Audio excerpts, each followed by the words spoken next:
नमस्कार दोस्तों, मैं ऋतुराज तोमर और आप देखना शुरू कर चुके हैं ब्रेकिंग न्यूज वाला।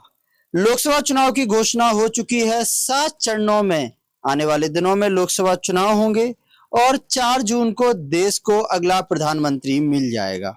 इसी कड़ी में मध्य प्रदेश की 29 लोकसभा सीटों के लिए 4 चरणों में वोटिंग की घोषणा हुई है, जिसमें पहले चरण में 19 अप्रैल को 6 सीटों पर, दूसरे चरण में 26 अप्रैल को 7 सीटों पर, तीसरे चरण में 7 मई को 8 सीटों पर, वहीं चौथे चरण में 13 मई को बची हुई 8 सीटों पर वोटिंग होगी। आपको बता दें कि मध्य प्रदेश में इस बार 5,63,40,64 मतदाता अपने मताधिकार का इस्तेमाल करेंगे। इसी कड़ी में आज से संपूर्ण प्रदेश में आदर्श आचार संहिता लागू कर दी गई है, जिसमें इंदौर में सभी संवेदनशील और अति संवेदनशील इलाकों में पुलिस ने कलेक्टर के साथ पैदल मार्च निकाला। वहीं दूसरी तरफ भोपाल के अंदर भी आचार संहिता लागू होते ही सरकारी होर्डिंग्स और राजनीतिक बैनर पोस्टर को हटाने की कार्रवाई नगर निगम और प्रशासन के अमले के द्वारा की जा रही है। कलेक्टर ने मीडिया से चर्चा में कहा कि जिले में धारा 144 लागू हो गई है। सभी शस्त्र लाइसेंस निलंबित किए गए हैं।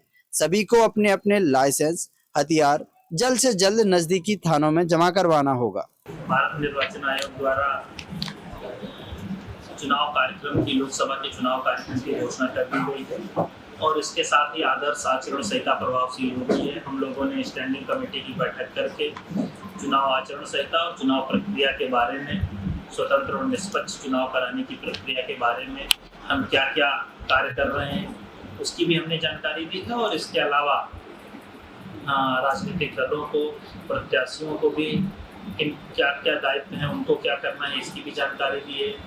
एक्सपेंडिचर मॉनिटरिंग मैकेनिज्म की जानकारी दी है और किस तरीके से नाम निर्देशन पत्र भरना है, उनकी डेट्स क्या होंगी, उसकी भी हमने जानकारी दी है। आचार संहिता प्रभावशील होने के साथ ही इलेक्शन कमीशन की जो गाइडलाइंस होती हैं वो लागू हो गई हैं।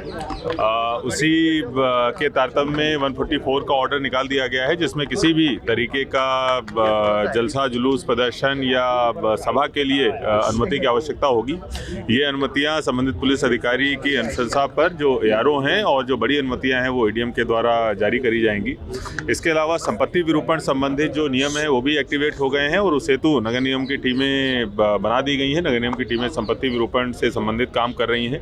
अगले 24 घंटे के अंदर जितनी भी शासकीय संपत्तियां हैं और जितनी भी सार्वजनिक संपत्तियां हैं उनसे संपत्ति विरूपण संबंधित कार्रवाई करी जाएगी। बैनर, पोस्टर, दीवार लेखन से उनको मुक्त किया जाएगा।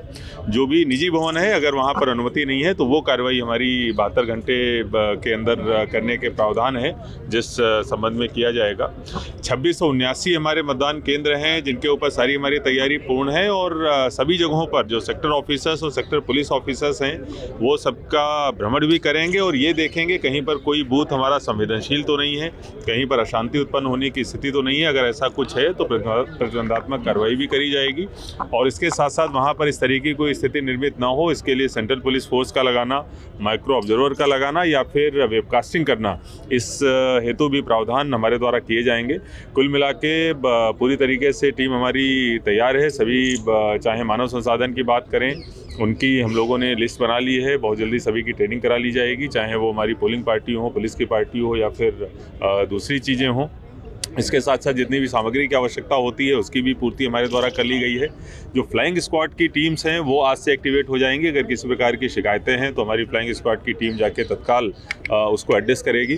हालांकि जो स्टैटिक सर्विलेंस टीम, SST और VST वाली जो टीम्स होती हैं उनको जब नॉमिनेशन प्रारंभ होंगे तब से हम लोग एक्टिवेट करेंगे।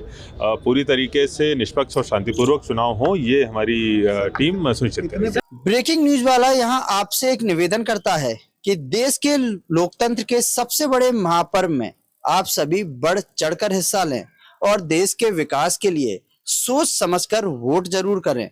यह आपका संवैधानिक अधिकार है। बने रहें हमारे साथ ब्रेकिंग न्यूज वाला। धन्यवाद।